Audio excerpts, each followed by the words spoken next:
Hello students, welcome to RHchemistry. So ನಿನ್ನೆ ರಾತ್ರಿ ನಾವೊಂದು ವಿಡಿಯೋನ ಮಾಡಿದ್ದೆ.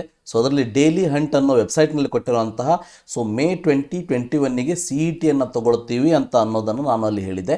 ಸೊ ಈಗ ಒಂದು ಸ್ಟ್ಯಾಂಡರ್ಡ್ ಪೇಪರ್ನಲ್ಲಿ ಅಂದರೆ ವಿಜಯವಾಣಿ ಪೇಪರ್ನಲ್ಲಿ ನಾನು ನೋಡಿರುವಂಥದ್ದು, ಬೇರೆ ಪೇಪರ್ನಲ್ಲೂ ಕೂಡ ಬಂದಿರ್ಬೋದು, ನೀವು ಕೂಡ ನೋಡಿ.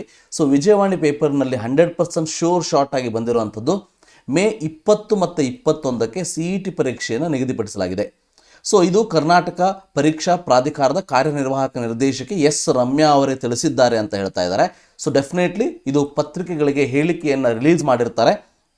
ಸೊ ಇಷ್ಟು ವರ್ಷ ಏನಾಗ್ತಿತ್ತು ಅಂತಂದರೆ, ನಮ್ಮ ಹೈಯರ್ ಎಜುಕೇಷನ್ ಮಿನಿಸ್ಟರ್ ಆಗಿರುವಂತಹ ಅಶ್ವಥ್ ನಾರಾಯಣ ಆಗಿರ್ಬೋದು ಅಥವಾ ಬೇರೆ ಯಾರಾದರೂ ಆಗಿರ್ಬೋದು, ಸೊ ಯಾರು ಇರ್ತಿದ್ರು ಅವರು ತಮ್ಮ ಟ್ವಿಟರ್ನಲ್ಲಿ ಇದನ್ನು ಘೋಷಣೆ ಮಾಡ್ತಿದ್ರು. ಸೊ ಅದಕ್ಕೆ ಇನ್ನೂ ಕೂಡ ಟ್ವಿಟರ್ನಲ್ಲಿ ಇದರ ಬಗ್ಗೆ ಎಕ್ಸ್ಪ್ಲನೇಷನ್ ಬಂದಿಲ್ಲ.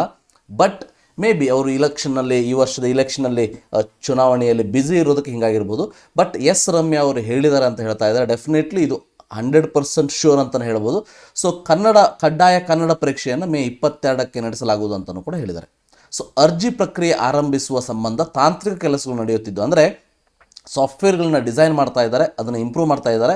ಸೊ ಮಾರ್ಚ್ 1ರಿಂದ ಪರೀಕ್ಷಾ ನೋಂದಣಿ ಪ್ರಕ್ರಿಯೆ ಪ್ರಾರಂಭವಾಗಬಹುದು ಅಂತ ಹೇಳಿದ್ದಾರೆ.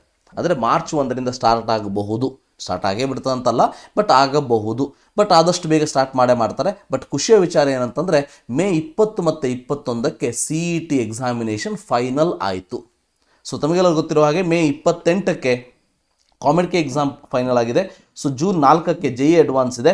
ಸೊ ಮೇ 7ಕ್ಕೆ ನೀಟ್ ಎಕ್ಸಾಮಿನೇಷನ್ ಇದೆ. ಇದೇ ರೀತಿ ನೀಟ್ ಎಕ್ಸಾಮಿನೇಷನ್ನು ಕೂಡ CET ಆದಮೇಲೆ ಹೋಗಿಬಿಟ್ರೆ ಬಹಳ ಬೆಸ್ಟ್ ಅಂತ ಹೇಳೋದಕ್ಕೆ ಇಷ್ಟಪಡ್ತೀನಿ.